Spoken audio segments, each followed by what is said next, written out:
Chibnall, you old dog, you lie. Just like Moffat used to, don't you? I see you. I see you. Welcome to what I presume is your first alien planet. Don't touch anything. Yeah, well, maybe I don't play by the rules. Did you practice those lines in the mirror?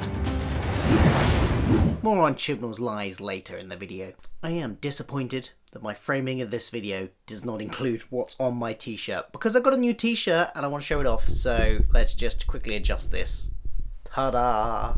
I have a Tardis and Nightmare Before Christmas mashup t-shirt. What do you think? Got it from, let's readjust that. Got that from QWERTY, which is a brilliant website which does lots of geeky t-shirts, but they're only on there for like a day/2 days at a time, each design. So you have to get in there and know when they're on. I did post a post up on my Twitter for anybody else that might want it on the day. Like, let's just readjust that a bit more. There we go. So I got that, and I've had another bit of good luck this week in terms of Doctor Who. Look who I met. Very briefly, while she was coming out of Chris Evans' breakfast show, I spotted her and got a quick picture. So, exciting week. New t-shirt, met Jodie. I mean, I said like 2 sentences to her and then she was off. But yeah, that's quite fun. But we're not here to talk about that. We're here to do the review of The Ghost Monument, written by Chris Chibnall, once again, and directed by Jamie Childs, once again. I didn't mention Jamie in my last review, even though he directed the last episode as well, and I just completely forgot to mention anything about the direction last week, so I thought I'd start with that this week so that I don't forget it.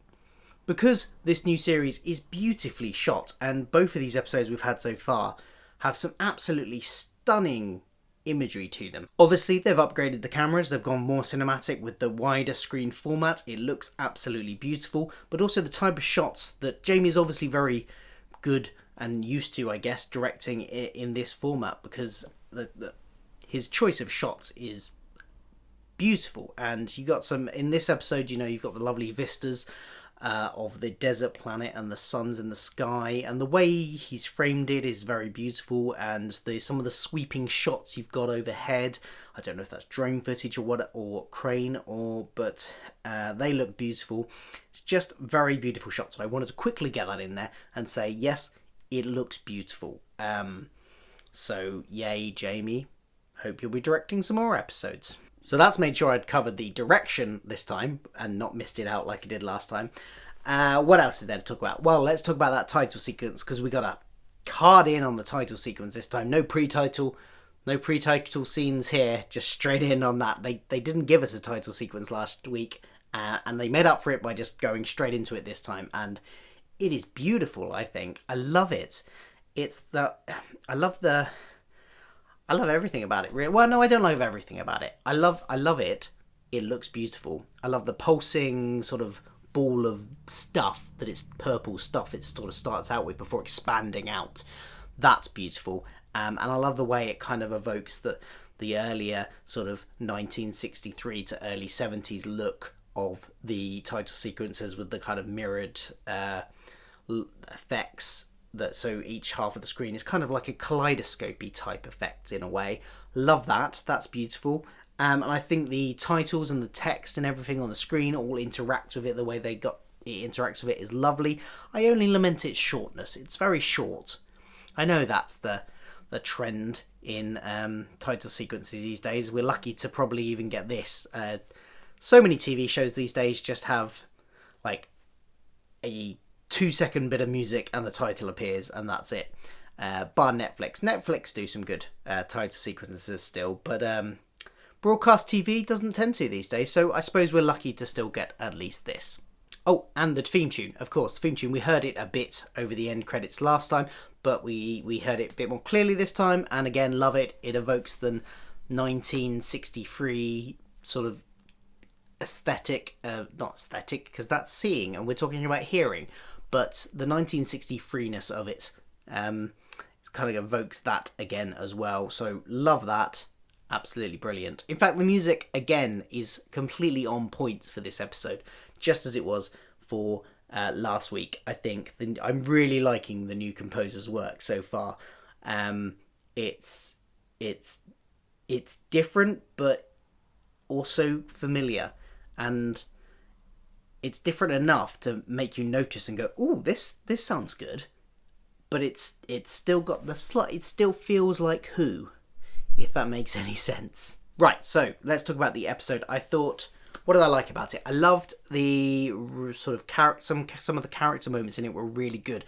I'm loving the way that the characters continue to feel very real, very grounded, very much like real people. It feels like last week it was like Broadchurch, but if the Doctor turned up, this time it feels like Broadchurch characters thrown into space. It's got that real kind of gritty feel to it in terms of how the characters react, and I'm really liking that.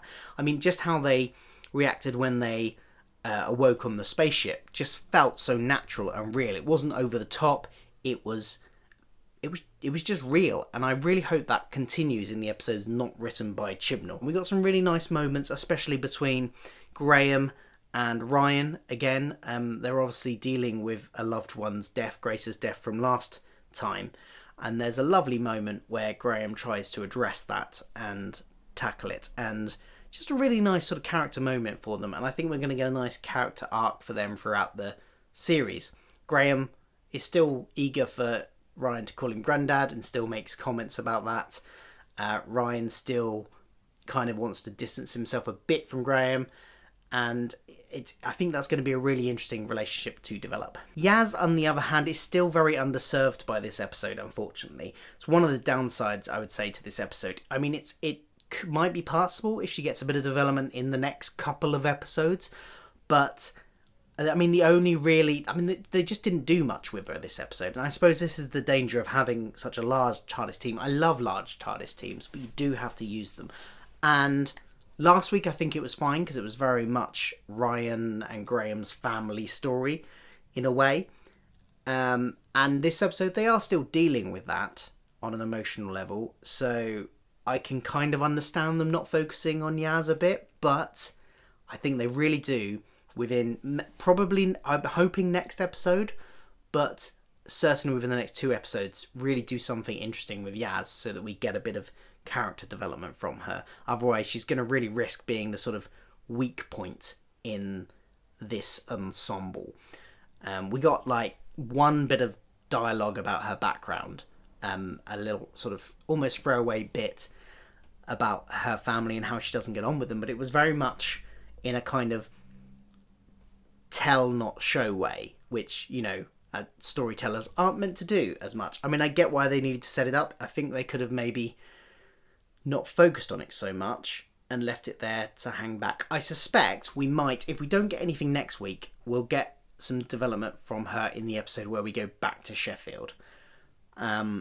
So that's probably coming. Maybe with her family, maybe. I think probably her family will be introduced in that episode, and we'll meet them and we'll get to see those dynamics, and hopefully that will develop her a bit more. I thought the storyline was really good, and it served the character development really well that we did get, and it served the sort of situation they were thrown in. It all worked out quite well because they were thrown into this situation where they were suddenly part of this race to get to this as part of this competition that these 2 people were engaged with.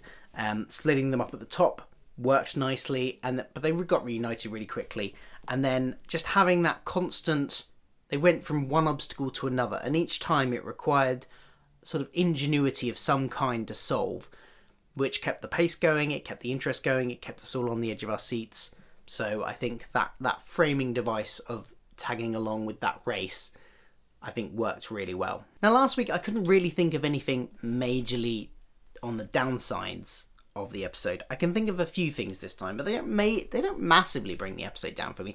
It's still a really good episode. But, I mean, obviously, as I mentioned, we still don't have any development from Yaz. Didn't bother me at all last week. Bothers me slightly this week, but I can understand it. If it carries on, it's going to bother me more. We also had, of course, the now quite famous trope of the Prometheus school of running away from crashing spaceships.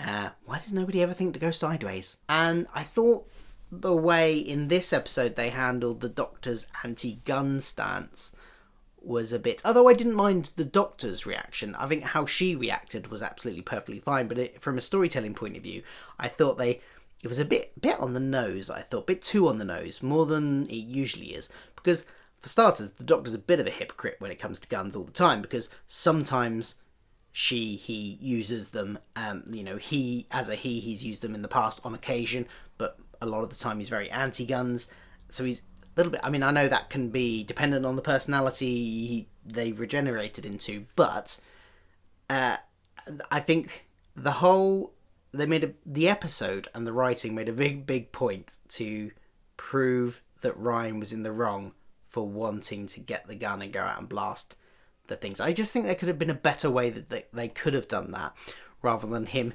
going out, shooting, and then screaming his way back, really scared.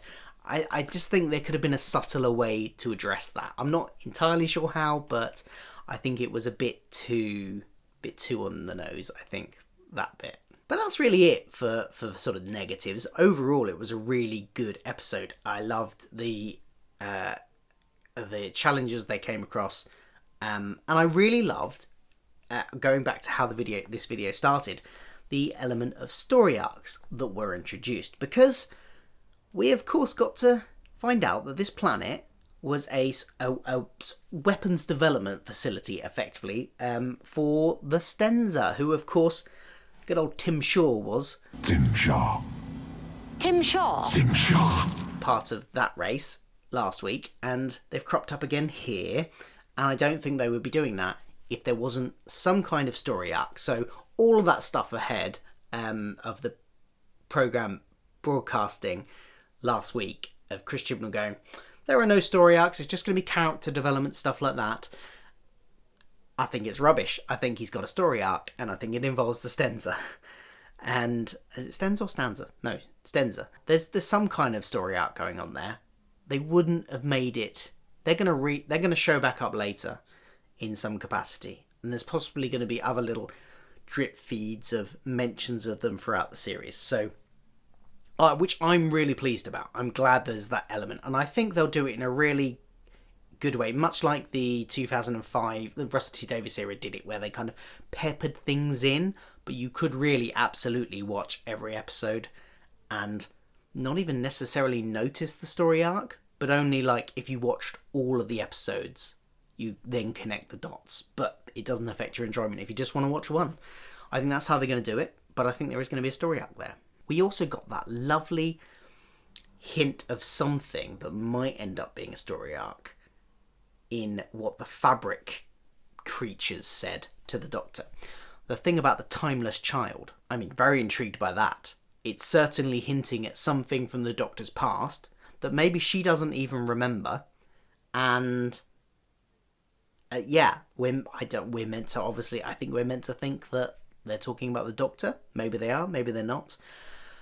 But there's something there that I think Chibnall is looking to explore in future episodes. So that might be another arc. It might be tied back to the Stenza, but it might not be. It might be its own separate arc. So I think there are story arcs in this series, and I am quite pleased about it.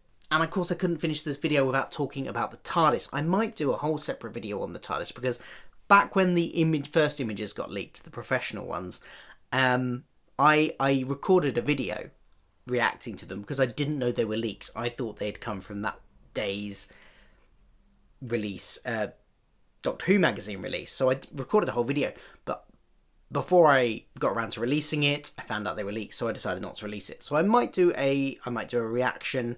I might do a video talking about the TARDIS in a bit more detail with clips of how I reacted that time, if that makes sense.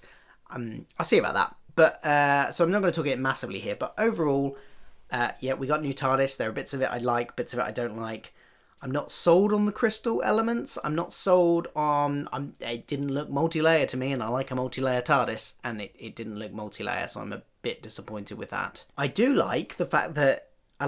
you get 3 sides of the TARDIS box as you walk in the door. You got the 2 other sides of the TARDIS box there. That's quite nice. That's new. That's not something we haven't seen before. Now, something I forgot to do last week, which I'd done in my Series 10 videos a year and a half, 2 years ago, whenever that was, is, of course, the Prediction Corner.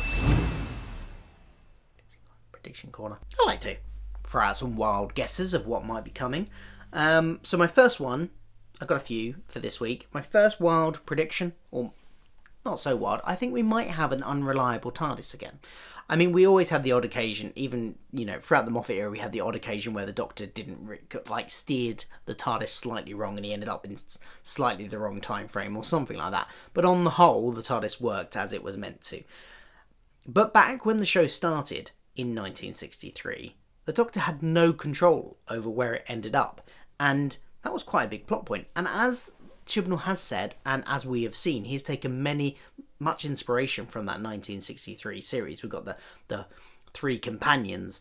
We've got the slightly like the continuing on from the end, immediately from the end of the episode thing so far. One story immediately following the other one. We got bits of the theme tune, a very evocative in the opening scene. There's lots of things that kind of evoke that original 1963 series, and this might be another one of them. We might have an unreliable TARDIS which she can't fully control, which possibly is why they end up in 1950s America next. Because the Doctor has said she's going to take them home. She's promised them that she's going to get them home. And now she said, yes, I'm going to now take you home at the end of this episode. We don't see them go home, though, and we don't even see them engage the TARDIS. So I suspect what's going to happen is she's going to try and take them home, and whoops, the TARDIS hasn't taken them where they're planning on going. It's taken them to 1950s America instead, to the Civil Rights Movement for the Rosa Parks episode. Then, carrying on from that, we know they've got an episode coming up where they're going to go back to Sheffield, but here's what I think might happen. What might happen is, again, the TARDIS doesn't go where it's told to, exactly. It does go to Sheffield, maybe, but not at the time that it's meant to go to. And it ends up, this is quite a wild prediction, but I think it might end up maybe 6 months before they left. Now, the implications of that is that there's going to be another version of them around in the city somewhere, but also Grace will be alive. So then you've got a situation where they can run into Grace. Grace can be the reoccurring guest star that she said she's going to be, but she's not back alive. So it gets a way to have Sharon D. Clarke back in it again, because she's brilliant. She was absolutely fantastic in that episode, without bringing her back to life and spoiling that death. And of course, both Ryan and Graham in that situation are going to want to try and save her, and the Doctor is not going to be able to let them, because it will affect their timeline so much. So I think that's just one prediction of what could be happening in that episode. I don't know, what do you think? Do you think that's possible? Have you got any other ideas? Anyway, so that's my unreliable TARDIS prediction. I've already mentioned that I think we're going to see the Stenza again. I think they're the season's story arc, frankly. I don't know haven't formulated any theories on exactly where it's going yet, but that's my theory for them. They're going to be coming back. They're going to be in the story arc. But what about the Timeless Child? What was that thing that the fabric creatures were mentioning? I've got some random, quite out there ideas for that. Obviously, I think we're meant to be led to believe that they're talking about the Doctor. But what if they're not? What if they're not talking about the Doctor? What if they are talking about, one random suggestion, Susan, the Doctor's granddaughter? Or is she? Another thing that's mentioned by these fabric creatures is the words abandoned child. Again, maybe we're meant to think, certainly implied to think, that it's the Doctor that they're talking about. The Doctor doesn't seem to fully know what they're talking about. She looks on her face like she's got some kind of hint that it might relate to her, and some inkling, but she doesn't seem to know exactly what they're talking about, which is why she asks. So I wonder if maybe, this may be a bit too continuity heavy for what Chibnall's trying to do, but I'm going to throw it out there anyway. What if the abandoned child, the timeless child, was Susan, and she's not the Doctor's real granddaughter? He found her as an abandoned child and adopted her as his granddaughter. It's just a bit of a random out there theory, probably no likelihood of it being true because it's too reliant on existing continuity, but yeah, it's my random theory. What do you think? So there we go. That's my thoughts on the Ghost Monument. What did you think? Let me know in the comments down below. And you can check out my review of last week's episode right here. And something else that one of my videos that YouTube thinks you might like is there. And there's a subscribe button. So why don't you hit that as well if you like this video? I'd love to see you again. It'd be very nice and chat in the comments and stuff. Thanks a lot, and I will hopefully see you next week.